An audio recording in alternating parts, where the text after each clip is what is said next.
जय श्री जगन्नाथ भाई माने सर्वप्रथम गुरुदेव गणपति ଏବଂ ଜଗଦମ୍ବାଙ୍କୁ ପ୍ରଣାମ କରି ଆଜି ଆମର ଆଷ୍ଟ୍ରୋ ସେସନ ଷ୍ଟାର୍ଟ କରିବା। ଆଷ୍ଟ୍ରୋ ସେସନ କ୍ରମରେ ଏଇଟା ମୁଁ ଯୋଉଗୁଡାକ ବର୍ତ୍ତମାନ କହିବାକୁ ଯାଉଛି ସେଇଟା ବହୁତ ହି ସୂକ୍ଷ୍ମ ଜିନିଷଟା ଆପଣ ମାନଙ୍କୁ ଏଇଟା ମୋର ଗୋଟେ ଛୋଟ ନଲେଜ ମୁଁ ସେୟାର କରିବାକୁ ଚାହୁଁଛି। ଏଇଟା ଆମେ ଦେଖିବା ଯେ ଆକ୍ଚୁଆଲି ଚରସ୍ଥିର ଦ୍ୱାତ୍ମିକ ଯୋଉ ଚରସ୍ଥିର ଦୁଇ ସ୍ୱଭାବ ଅଛି କାଳପୁରୁଷ କୁଣ୍ଡଳୀ ଉପରେ ତାର ଇମ୍ପାକ୍ଟ କଣ ଆଉ ବିଭିନ୍ନ ଲଗ୍ନ କୁଣ୍ଡଳୀ ଉପରେ ତାର ଇମ୍ପାକ୍ଟ କଣ ରହିବ ସେଇ ବିଷୟରେ ଆମେ ଗୋଟେ ଛୋଟ ଡେସ୍କ୍ରିପସନ ନବା କି କେମିତି କଣ ହଉଛି। ଏଇଟା ଏବେ ବର୍ତ୍ତମାନ ଆପଣ ବୁଝିପାରିବେ ମୁଁ ଯେତେବେଳେ ଷ୍ଟାର୍ଟ କରିବି ଆପଣ ସେଟା କ୍ଲିୟରଲି ଭଲସେ ବୁଝିପାରିବେ। ତ ଆମେ ଦେଖିବା ଆମେ ସେ କାଳ ପୁରୁଷ କୁଣ୍ଡଳୀକୁ ଭଲସେ ରିସର୍ଚ୍ଚ କରିବା ଠିକ ଅଛି ନା ସେଇଥିରୁ ସବୁ ଏଟା ହେଲା ଚର ଏଟା ହେଲା ସ୍ଥିର ଏଟା ହେଲା ଦ୍ୱି ସ୍ୱଭାବ ଏଟା ହେଲା ଚର ଏଟା ହେଲା ସ୍ଥିର ଏଟା ହେଲା ଦ୍ୱି ସ୍ୱଭାବ ଏଟା ହେଲା ଚର ଏଟା ହେଲା ସ୍ଥିର ଏଟା ହେଲା ଦ୍ୱି ସ୍ୱଭାବ ଏଟା ହେଲା ଚର ଏଟା ହେଲା ସ୍ଥିର ଏଟା ହେଲା ଦ୍ୱି ସ୍ୱଭାବ। ଦେଖ ମୁଁ ଯେତେବେଳେ ଆମେ ଏତେ ଦିନ ହେଲାଣି ସବୁ ଖାଲି ବେସିକ୍ସ ବେସିକ୍ସ ପଢୁଛେ ଲୋକମାନେ ପିଲାମାନେ ଭାବୁଥିବେ କଣ ଭାଇ ବସିକି ଏତେ ସମୟ ଧରି ବେସିକ୍ସ ବେସିକ୍ସ ପଢୁଛି ୟାର ବୋଧେ ମୁଣ୍ଡ ମୁଣ୍ଡ ଖରାପ ହେଇଯାଇଛି ଆଉ ସେଇଥିପାଇଁ ଏତେ ବେସିକ୍ସ ଉପରେ ଘାଣ୍ଟି ହଉଛି ଭାଇ ମୋର। ମୁଁ ଆଜି ଗୋଟେ ତୁମକୁ ଛୋଟ ପ୍ରେଡିକ୍ସନ ର ଟେକ୍ନିକ କହୁଛି। ଏ ପ୍ରେଡିକ୍ସନ ର ଟେକ୍ନିକ ସର୍ବପ୍ରଥମେ ତୁମେ ମାନେ ତୁମ ନିଜ କୁଣ୍ଡଳୀ ଉପରେ ଲଗେଇବ। ଏଇ କୁଣ୍ଡଳୀଟାକୁ କାଳପୁରୁଷ କୁଣ୍ଡଳୀ କୁହାଯାଏ। କାଳପୁରୁଷ କୁଣ୍ଡଳୀ ମାନେ ମେଷ ଲଗ୍ନର କୁଣ୍ଡଳୀକୁ କାଳପୁରୁଷ କୁଣ୍ଡଳୀ ବୋଲି କୁହନ୍ତି। ଏଠି ଦେଖନ୍ତୁ ଏଠି ଆମର କିଏ ରହିଲେ ନା ମଙ୍ଗଳ ମହାରାଜ ଏଇଟା ଶୁକ୍ର ମହାରାଜଙ୍କର ଏଇଟା ବୁଦ୍ଧ ଦେବଙ୍କର ଏଇ ଯୋଉ ଚନ୍ଦ୍ର ଅଛନ୍ତି ଏଇଟା ଚନ୍ଦ୍ରଦେବଙ୍କର ନିଜସ୍ୱ ଘର ଚର ରାଶି ହେଲେ ଇଏ ଅ, ମଙ୍ଗଳ ଦେବଙ୍କର ଏଇ ଯୋଉ ଚନ୍ଦ୍ରଦେବଙ୍କ ଘର ଏଟା ହେଲା ରବି ମହାଗ୍ରହଙ୍କର ଆଉ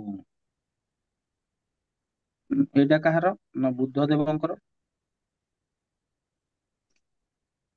ମାନେ ଏତେ ପ୍ରେଡିକ୍ସନ ପଢେଇବି ଏବେ ତମେ ଖାଲି ମୁଣ୍ଡ ଟିକେ ଶାନ୍ତି କରିକି ବସିକି ଶୁଣ ଗପ ଶୁଣ ତମ ଜୀବନରେ ବହୁ କାମ ଲାଗିବ ଏ ଗପ ହିଁ ସଂସାରରେ ବହୁତ କିଛି କରିଦବ। ଏଇଟା ହେଲା ମଙ୍ଗଳଙ୍କର ଏଇଟା ହେଲା ଗୁରୁଦେବଙ୍କର ଗୁରୁଦେବ ବୃହସ୍ପତିଙ୍କର ଏଇଟା ଶନିଶ୍ଚର ମହାରାଜ ଏଇଟା ବି ଶନିଶ୍ଚର ମହାରାଜ ଏଇଟା ଗୁରୁଦେବ ବୃହସ୍ପତିଙ୍କର।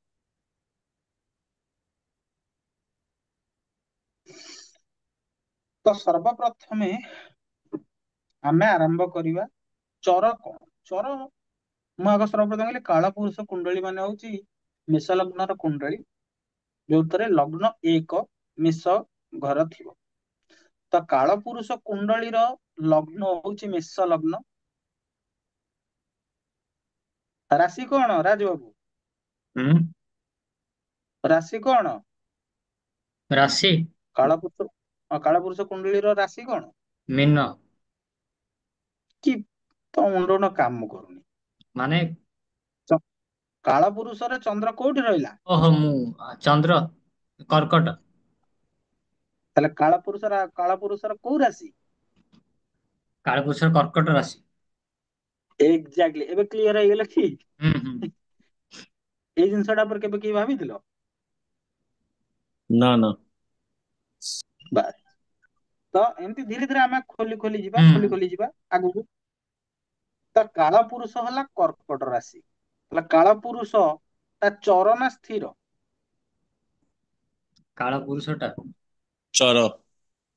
କାରଣ ତାର ମୁଣ୍ଡ କୋଉଟାରେ ରହିଲା ଚରରେ ରହିଲା ସେ ଖାଲି ହୁଁ ବୁଲିବ ବୁଲିବ ବୁଲିବ। ହୁଁ ହୁଁ। ଆଚ୍ଛା କାଳପୁରୁଷ ଟା ରାଗି କି ଭଲ ଲୋକଟା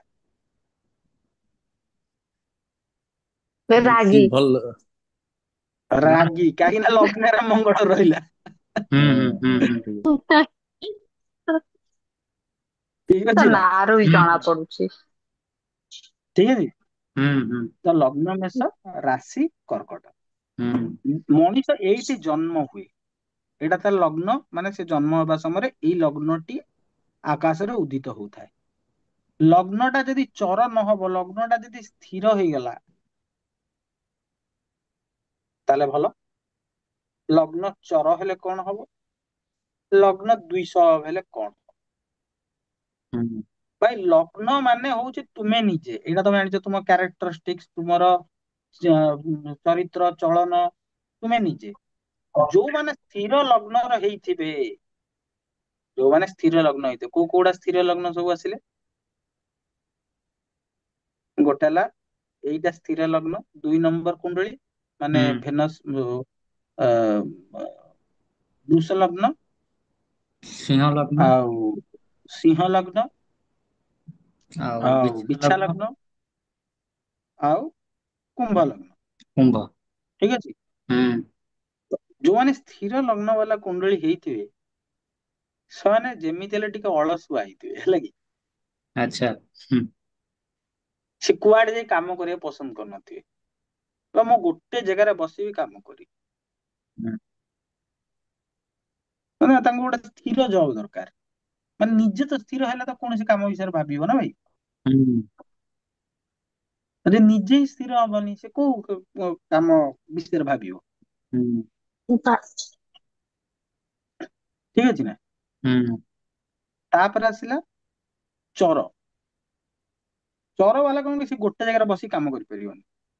ହୁଁ ବହୁତ ଲୋକ ଥିବେ ଗୋଟେ ଜାଗାରେ ବସି କାମ କରିଦେବେ, ହୁଁ ଚର ବାଲା ଗୋଟେ ଜାଗାରେ ବସି ଭାଇ କାମ କରିପାରିବେ ନାହିଁ। ହୁଁ ତାଙ୍କୁ ଟିକେ ବୁଲେଇ ଦଉଥିବ, ଯା 5 ମିନିଟ ପଢ, ଯା ଟିକେ ବୁଲି ବାଲିକି ଏକ ବକ ବସିକି ଆସେ, ପାଣି ପାଣି ପିଇକି ଆସେ, ପାଠ ପଢିବୁ, ପଢିବେ। ହୁଁ ଯଦି କୋଉ ଛୁଆର ଚର ଲଗ୍ନ ମିଳିଗଲା, ତାକୁ ଏବେ ତୁ ବସିକି କଣ୍ଟିନ୍ୟୁଅସ ବସିକି ପଢ, ସିଏ ତମ ସେ ବହି ଭିତରେ ମୋବାଇଲ ରଖି ଦେଖିବ, ସେ ପାଠ ପଢିବନି। ଠିକ ଅଛି। ତାକୁ ହୁଁ ମଝିରେ ମଝିରେ ବୁଲିବାକୁ ଛାଡିଦବ, ହେଲା। କହିବ ତୁ ଯା ବୁଲିକି ଆସେ, ଏତିକି ସମୟ ପଢ, ଏତିକି ସମୟରେ ପଢି ସାରିଲା ପରେ ବୁଲିବାକୁ ଯିବୁ। ତେଣୁ ସେ ବୁଲିବାକୁ ମୁଣ୍ଡରେ ରଖି ସେ ପାଠ ପଢିଦବ, ଚର ଲଗ୍ନ ବାଲା। ଠିକ ଅଛି। ହୁଁ ଆଉ 200, ହୁଁ ଠିକ ଅଛି। ତ 200 କାହା କାହା ପାଖରେ ରହିଲା? ନା ଏଇଠି 200 ଭାବେ ରହିଲା। ମିଥୁନ। ବୁଧଙ୍କର ଦିଟା ବୁଧଙ୍କର ପଡୁଛି 200 ଭାବରେ, ଦେଖୁଛ ନା ନାଇଁ? ହୁଁ ହୁଁ ତେଣୁ ମିଥୁନ ବୁଧ କନ୍ୟା। ଲଗ୍ନର, ହଁ ବୁଧ ଲଗ୍ନର 2 ଜଣ ଲୋକ, ହୁଁ ଆଉ ଗୁରୁର 2ଟା ଯାକ ରାଶି, ସିଏ ହୁଁ ବି 200 ଭାବରେ ପଡେ। ହୁଁ ତେଣୁ ତମେ ଦେଖିବ 3, 6, 9, 12 ଏଇ ଲଗ୍ନର ଲୋକମାନେ ସଡନ ଡିସିସନ ନେଇ ପାରନ୍ତି ନାହିଁ। ଯଦି ନଉଥିବେ, କୋଉ ଲୋକ ନଉଥିବ, ତାହେଲେ ମତେ ଆସି ଜଣେଇବ ଟିକେ, ମୁଁ ବି କିଛି ନୂଆ ଶିଖିବି ତା କୁଣ୍ଡରୁ। ହେଇପାରେ ତାର ଜୁପିଟର, ତାର ମୁନ ଯଦି ଭଲ ପ୍ଲେସମେଣ୍ଟ ଥିବ, ତାକୁ ଜୁପିଟର ଦେଖୁଥିବ। ଠିକ ଅଛି ନା? ସେ କଥା ଅଲଗା, କିନ୍ତୁ 3, 6, 9, 12 ଫର୍ମ ଡିସିସନ ନେବା ପୂର୍ବରୁ, ମାନେ ତାଙ୍କୁ କହିବ ସଡନ ଡିସିସନ ଦିଅ, ମତେ ସଡନ ଡିସିସନ ମୁଁ ନେବି, ମୁଁ ସଡନଲି ଗୋଟେ କଥା କହିଦେବି, ହଟ କିନି ତାପରେ ଡିସିସନ ନେବି, ସେ କରିପାରିବନି। ଆଉ ଯଦି ବି ସେ ଡିସିସନ ନେଲା, ସଡନଲି ଇମ୍ପଲସିଭ ଡିସିସନ ନେଲା, ସେଇଟା ତାଙ୍କ ପାଇଁ ଅନସୁଇଟେବୁଲ ହବ। କାହିଁକି ଅନସୁଇଟେବୁଲ ହବ? କାରଣ ସେମାନଙ୍କର ପ୍ରବୃତ୍ତି ହେଲା 200, ମାନେ ସେମାନେ ଆଗ ନିଜ ଭିତରେ ମନ୍ଥନ କରିସାରିଲା ପରେ ହିଁ ଯୋଉ କନକ୍ଲୁଜନ ରେ ପହଞ୍ଚିବେ, ଦ୍ୟାଟ ଇଜ ରାଇଟ। ତେଣୁ ଏ 3, 6, 9, 12 ବାଲାଙ୍କୁ ସଡନଲି କୌଣସି କନକ୍ଲୁଜନ ରେ ଉପନୀତ ହେବା କଥା ନୁହଁ, ଯୋଉଗୁଡାକ ଲାଇଫ ର ମେଜର ଇଭେଣ୍ଟ। ସେମାନେ ତ ମାଇନର ଇଭେଣ୍ଟସ ରେ ବି ଜାଣିପାରନ୍ତିନି ତାଙ୍କୁ କଣ କରିବାର ଅଛି, କିନ୍ତୁ ମେଜର ଇଭେଣ୍ଟସ ରେ ସଡନଲି କୌଣସି ଡିସିସନ ନେବା କଥା ନାହିଁ। ଆଉ ଏଇ 3, 6, 9, 12 କୁଣ୍ଡଲି ବାଲାଙ୍କୁ ସବୁବେଳେ ଜୀବନରେ ଏମିତିଆ ପରିସ୍ଥିତି ଦେଇ ଗତି କରିବାକୁ ପଡେ, ଯେତେବେଳେ ତାଙ୍କ ଜୀବନର 90% ଇଭେଣ୍ଟ ସଡନଲି ଡିସିସନ ନେଇକି କରିବାକୁ ପଡିଥାଏ, ଏବଂ 90% ରୁ ସେମାନେ 90% ଯଦି 100% ଧରାଯାଏ, ତାହେଲେ ସେଥିରେ ସେମାନେ 90% ଡିସିସନ ଭୁଲ ହିଁ ଦିଅନ୍ତି।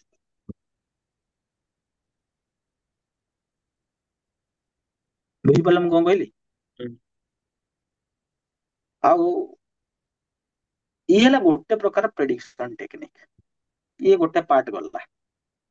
ସେକେଣ୍ଡ ପାର୍ଟ, ଗୋଟେ ଲୋକ ଏଇଠି ଜନ୍ମ ନେଲା, ହୁଁ ତାର ଏଇଟା ହେଲା ଧନରେ ସ୍ଥିରତା ଦରକାର। ପରାକ୍ରମ ଭାବ, ଏଇଟା ପରାକ୍ରମ ଭାବରେ କୋଉଠି ସଡନଲି ମାଡ ଦେବି, କୋଉଠି ଟିକେ ରହିକି କହିବି, ସେ ବିଷୟରେ ମୋର ନିଜସ୍ୱ ନଲେଜ ଦରକାର।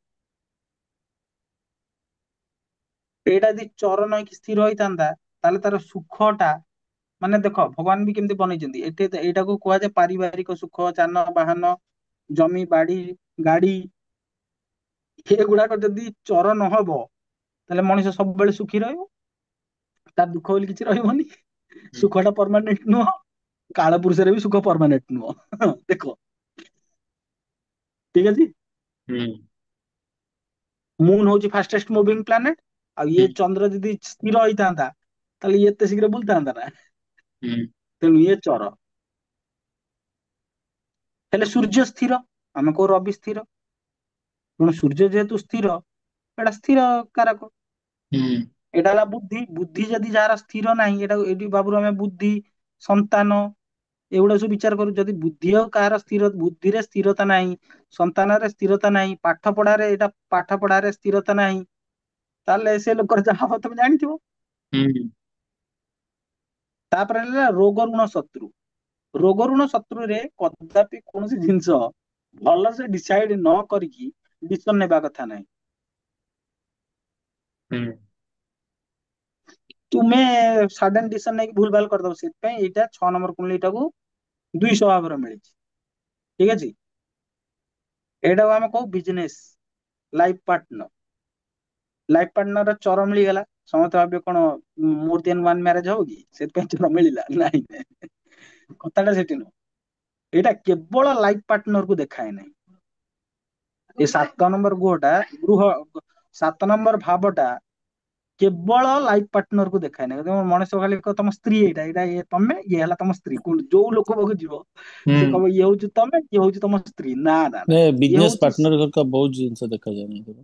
ନା, ଇଏ ହଉଛନ୍ତି ସେଇ ମାନେ, ଇଏ ହଉଛନ୍ତି ସେଇ ମାନେ ଯୋଉମାନଙ୍କ ସହିତ ତମେ ଡେଲି ବେସିସ ରେ ମିଳାମିଶା କରି କଥାବାର୍ତ୍ତା ହଉଛ।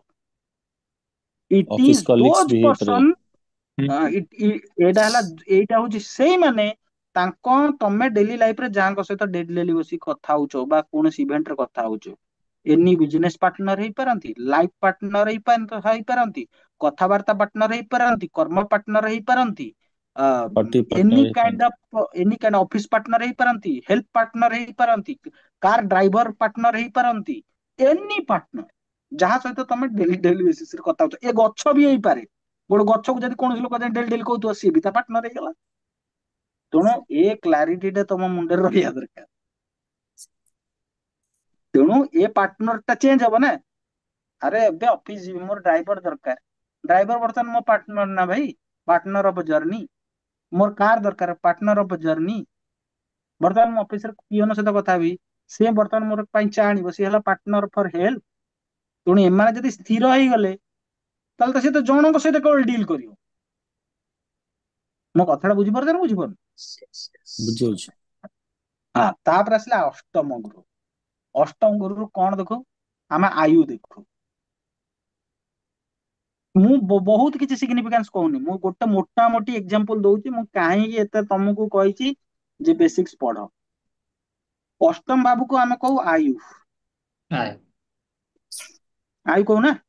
ହୁଁ ବା ଆୟୁଟା ଜଣଙ୍କର ଫିକ୍ସ ନା ଚେଞ୍ଜ ହେଇଯାଏ? ଭଗବାନ ଯାହାକୁ ଯେତିକି ଟା ନିଃଶ୍ୱାସ ଦେଇଥାନ୍ତି, ତାଠୁ ଗଣିକି ସେ ଗୋଟେ ନିଃଶ୍ୱାସ ଆଗକୁ ନେଇପାରିବ କି? ସ୍ଥିର। ନେଇପାରିବ କି ଭାଇ? ଠିକ ଅଛି ନା? ନା। ତେଣୁ ଏଇଟା ହେଲା ଆୟୁ। ଆୟୁ ସଦା ସର୍ବଦା ସ୍ଥିର। ଆୟୁର ଭାବ ସ୍ଥିର ରହିଗଲା। ଏଇଟା ଯଦି ଚର ହେଇଥାନ୍ତା, ମଣିଷ ଏଆଡେ ବୁଲିବାକୁ ଗଲା ବେଳକୁ ସେଟା ମରିଯାଇଥାନ୍ତା। ଠିକ ଅଛି ନା? ତାପରେ ଏଇଠି ହେଲା 9 ନମ୍ବରରେ ଗୁରୁ 200 ଭାବ, ମାନେ ଧନୁ ରାଶିକି ପଳେଇ ଆସିବ। ମାନେ ଏଇଠି ଆୟୁ ଗଲା, ତାପରେ ଆସିଲା ଭାଗ୍ୟ। ଭାଗ୍ୟ ସବୁବେଳେ ଦୋଦୁଲ୍ୟମାନ। ଆଜିକା ଡେଟ ରେ 99% ଲୋକ ଭାଗକୁ ଦୋଷ ଦଉଥିବେ। ମୋର ପା ଟିକେ ହେଇଯାଇଥାନ୍ତା, କେବଳ ସେଇ କାମ ପାଇଁ ରହିଗଲା। ତା ଭିତରେ ମୁଁ ବି ଅଛି। ସେ 99%, ସେ 1% ହଉଛନ୍ତି ସେ ଯୋଗୀ ଋଷି ମୁନି ମାନେ। ମୁଁ ଯେ ବାହାରକୁ ପଳେଇଛି, ବାହାରେ ନା ଜମା ନାହିଁ। ସେ 1% ଯୋଉ ଯୋଗୀ ଋଷି, ମାନେ ଯୋଉ ଫୁଲି ଡେଡିକେଟେଡ, ଫୁଲି ସମର୍ପଣ ବାଲା ଅଛନ୍ତି, ଯୋଉମାନେ ନାରାୟଣକୁ ଧରିକି ଚାଲନ୍ତି, କି ତାଙ୍କର ଇଷ୍ଟଙ୍କୁ ଧରିକି ଚାଲନ୍ତି, ଯେକୌଣସି ଧର୍ମ ବର୍ଣ୍ଣ ସମ୍ପ୍ରଦାୟ ନିର୍ବିଶେଷ ରହୁ, ସେମାନେ ହେଲେ 1% ଲୋକ, ବାକି ସବୁ ଆମେ ମାନେ ଏଇଆ 99%। ଭାଗ୍ୟକୁ ଭାଗ୍ୟ କହିବ, ମାନେ ତମେ ଜାଣିନ ତମ ଭାଗ୍ୟରେ କଣ ଅଛି, ତମେ କନଫ୍ୟୁଜଡ ଅଛ, କନଫ୍ୟୁଜଡ ମାନେ 200 ଭାବ। ତମେ କହିବ ମତେ ଏଇଟା ମିଳିଥାନ୍ତା, ମିଳିଲାନି, ଆଉ ତୁ ଭାଗ୍ୟରେ ତୁ ଅଛୁ ବୋଲି ଜାଣିଛୁ ନା? ହେଇରେ ଭାଇ, ଭାଗ୍ୟରେ ଅଛି ବୋଲି ଜାଣିଛ? ତ ତମେ ଜାଣିନ, ତମେ ସେଠୁ କହିବ ମୋର ଏଇ ଗୋଟା ଦରକାର ଥାନ୍ତା, ଏଇଟା ସ୍ଥିର କେମିତି ହବ? ଏଇଟା ହେଇପାରିବନି ସ୍ଥିର। ତେଣୁ ଭାଗ୍ୟଟା, ଭାଗ୍ୟର ବିଡମ୍ବନା ସଦା ସର୍ବଦା ରହିବ, କେତେବେଳେ ତମ ସାଥ ଦବ, କେତେବେଳେ ତମ ସାଥ ଦେବନି। ତାପରେ ଆସିବ ଆମ କର୍ମ ଘର। ଏଇଟାକୁ ଏକ୍ସପ୍ଲେନ କରିବି ନା ତମେ ମାନେ ବୁଝି ଯାଇଛ? ଏଇଟା କିଏ ଏକ୍ସପ୍ଲେନ କରିପାରିବ ମୋ ଲାଗି? କର୍ମ ଯୋଉଟା କି ଚର ରହିବ ଆଉ। କାହିଁକି ଚର ରହିବ? କାରଣ ଗୋଟେ କାମ କନଷ୍ଟାଣ୍ଟଲି ତ କରିହବ ହଁ, ନା। ଆମେ ସଂସାରରେ ତମେ ଯଦି ଶ୍ରୀମଦ ଭାଗବତ ଗୀତା ପଢୁଛ, ଏଠି ତମେ ବୁଝିପାରିବ। ଯେ କହୁଛନ୍ତି, ନାରାୟଣ କହୁଛନ୍ତି, ଭଗବାନ ଲୀଳା ପୁରୁଷୋତ୍ତମ ଶ୍ରୀକୃଷ୍ଣ କହୁଛନ୍ତି କି ଆରେ ବାପ, କୌଣସି ଲୋକ ପୃଥିବୀରେ ବିନା କୌଣସି କର୍ମ କରିକି ଦଣ୍ଡେ ମାତ୍ର ବୋଲି ରହିପାରେ ନାହିଁ। ପାଇପାରିବ। ଦଣ୍ଡେ ମାତ୍ର ରହିପାରେ ନାହିଁ। ଠିକ ଅଛି, ହୁଁ ଶୋଇବା ବି କର୍ମ, ଖାଇବା ବି କର୍ମ, ପିଇବା ବି କର୍ମ, ଝାଡା ଯିବା କର୍ମ, ଯେକୌଣସି କଲେ, ଯେକୌଣସି କଥା କଲେ ସେଟା ଗୋଟେ କର୍ମ। ହୁଁ ତେଣୁ ଏ କର୍ମ ଯଦି ଫିକ୍ସ ହେଇଥାନ୍ତା, ତାହେଲେ ଅସୁବିଧା ହେଇଯାଇଥାନ୍ତା, କି 200 ହୁଁ ଭାବରେ ହେଇଥାନ୍ତା, ଅସୁବିଧା ହେଇଥାନ୍ତା। ହୁଁ ତେଣୁ କର୍ମ ଡିଫରେଣ୍ଟ ଟାଇପସ ର କର୍ମ ଅଛି। ଅଫିସ କାମ, ଘର କାମ, ଛୁଆ କାମ, ପିଲା କାମ, ଗାଡି ଚଲେଇବା କାମ, ଝାଡା ହୁଁ ଯିବା କାମ, ପାନ ଖାଇବା କାମ, ମନ୍ଦିର ଯିବା କାମ, ଝାଡୁ ମାରିବା କାମ, ବିଭିନ୍ନ ପ୍ରକାର ଶୋଇବା କାମ, ଏନ୍ ଟୁ ଜେଡ୍ କାମ ସେଟା, ତେଣୁ ଏଇଟା ଚର। ହୁଁ। ତାପରେ 11 ନମ୍ବରରେ ଆସିଲା ସ୍ଥିର। 11 ନମ୍ବରରେ ଆମେ କଣ ଦେଖୁ ନା ଲାଭ। ଭାଇ ଲାଭ ଟା କିଏ ଚାହେଁ? ଯେ ତାର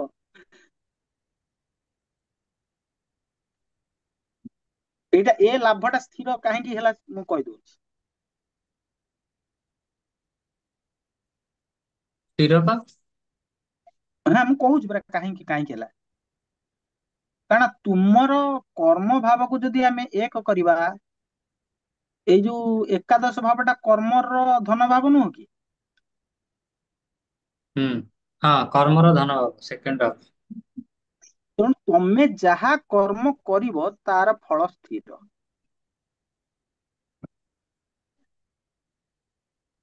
କ୍ଲିୟର ନା? ଭଲ ୟେସ୍। କଲେ क्लियर ଭଲ, भाई क्लियर। ଖରାପ କଲେ ଖରାପ। Perfect perfect. ଠିକ ଅଛି ନା ଭାଇ?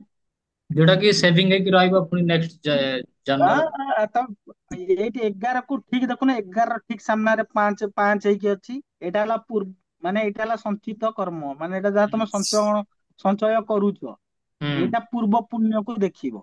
ହୁଁ ଏଇଟା 5 ନମ୍ବରଟା ହଉଛି ପୂର୍ବ ପୁଣ୍ୟ ଭାବ। ଏଇ ହୁଁ ସଞ୍ଚୟ ହେଇକି ଏ ପୂର୍ବ ପୁଣ୍ୟକୁ ଦେଖିବ, ମାନେ ଏଇଠି ଆସି ଆଡ ହବ। ଏଇଠି କର୍ମ କଲ, ଏଇଠି ସଞ୍ଚୟ ହେଲା, ଏଇଟା ଆଡ ହେଇଗଲା ନେକ୍ସଟ ଲାଇଫ। ଠିକ ଅଛି ନା? ତାପରେ ଦ୍ଵାଦଶ ଭାବରେ କଣ? ଏଇଟା ହେଲା ବ୍ୟୟ, ଚେଞ୍ଜ। ହୁଁ ବ୍ୟୟ, କଣ ବ୍ୟୟ କରିବ? ଆରେ ତମର ଜିନିଷ ଲାଭ ହେଇଗଲା ଟି, ତମର ହୁଁ ଏଠି ଲାଭ କଲ ନା ନାଇଁ? ହୁଁ ଏଟା ଲାଭେଶ କୁହାଯାଏ ନା ନାଇଁ? ଆ ଜିନିଷ ଲାଭ ହେଲା ପରେ ତମେ ବ୍ୟୟ କରିବନି? ତମର କଣ ସେଟା ତମ ପାଖରେ ପଇସା ରହିବ ନା? ହୁଁ କିନ୍ତୁ ବ୍ୟୟ କଲା ବେଳକୁ ମନେ ପାଞ୍ଚିବ କି ଆରେ ଏଇଠି ଏଇଟା ଇନଭେଷ୍ଟ କରିକି ନାହିଁ, ଏଠି ଏଇଠି ଆକୁ ଏ ପିଲାକୁ ଦବା ଠିକ ହବ ନା ନାଇଁ? ଏଇଟା ଭାବ ନା ଭାବନି? ହୁଁ ହୁଁ କିଏ ଏମିତିଆ ଅଛନ୍ତି ଯାହା ପକେଟରେ 10,000 ଟଙ୍କା ବି ଥାଉ, ଫୋକଟରେ କାହାକୁ ଦେଇଦବ କୌଣସି କାମ ପାଇଁ। ଆଉ ହୁଁ ଯଦି ବି ଦେଲା, ତାର କିଛି ଲୋଭ ଥିବ, ଆଶା ଥିବ। ହୁଁ ଆଉ ଯଦି ବି ସେ କୌଣସି କୋଟି ଟଙ୍କା ଲୋକଟା ହେଇଥାଉ, ଯଦି ବି ହୁଁ ସେ କିଛି କୌଣସି କର୍ମ କରିବାକୁ ଗଲା, ସେ 50 ଥର ଭାବିବ କି ମୁଁ ବ୍ୟୟ କରିବାକୁ ଚାହୁଁଛି ନା ଚାହୁଁନି। ଏଇଟା ସେ ଭାବେ ନା ନାଇଁ? ହୁଁ। ଖର୍ଚ୍ଚ ଯାହା ଉପରେ ପଡିଲା ସେ ଚିଡଚିଡ ହବ ନା ନାଇଁ ଘରେ? ମୁଁ ଏଇଟା ଷ୍ଟୋରି ଭାବ ଆଉ। ମାଧ୍ୟମରେ କହିଲି, ମୁଁ ଏଇଟା କେବଳ ଷ୍ଟୋରି ମାଧ୍ୟମରେ କହିଲି। ୟାର ହଜାର ଇଣ୍ଟରପ୍ରିଟେସନ ଅଛି। କଣ ମୁଁ ଆକ୍ଚୁଆଲି କହିବାକୁ ଗଲେ ଆର ଇନଫିନିଟି ଇଣ୍ଟରପ୍ରିଟେସନ ଅଛି। ତମେ କେମିତିଆ ତାର ଇଣ୍ଟରପ୍ରିଟେସନ କରୁଛ, ଏଇଟା ତୁମ ଉପରେ ଡିପେଣ୍ଡ କରେ। ଏବେ ତୁମେ ତମ ଲଗ୍ନ କୁଣ୍ଡୁଳି କାଢ, ଆଉ ନିଜେ ଦେଖ ତୁମର, ତୁମେ କଣ, ତୁମର ଧନ ଭାବ କୋଉ ଭାବରେ ଅଛି, ତୁମର ପରାକ୍ରମ ଭାବ କୋଉ ଭାବରେ ଅଛି, ସ୍ଥିର ଅଛି କି ଚର ଅଛି କି ଦ୍ୱାତ୍ମିକ ଅଛି, ଆଉ ତାପରେ ନିଜେ ଡିସାଇଡ କର ଯେ ତମେ ଠିକ କରୁଛ, ତଦନୁପାତିକ କାମ କରୁଛ ନା ନାଇଁ ନିଜେ ଦେଖ।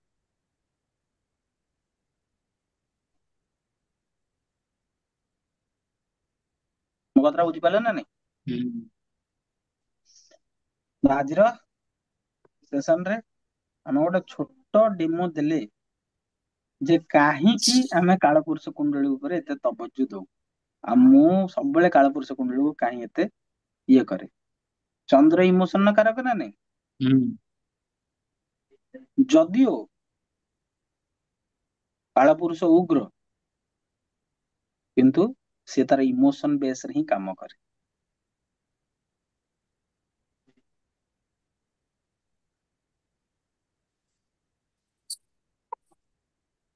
ଠିକ ଅଛି, ତ ଆଜିର ସେସନ ପାଇଁ ଏତିକି। ସମସ୍ତଙ୍କୁ ଜୟ ଶ୍ରୀ ଜଗନ୍ନାଥ।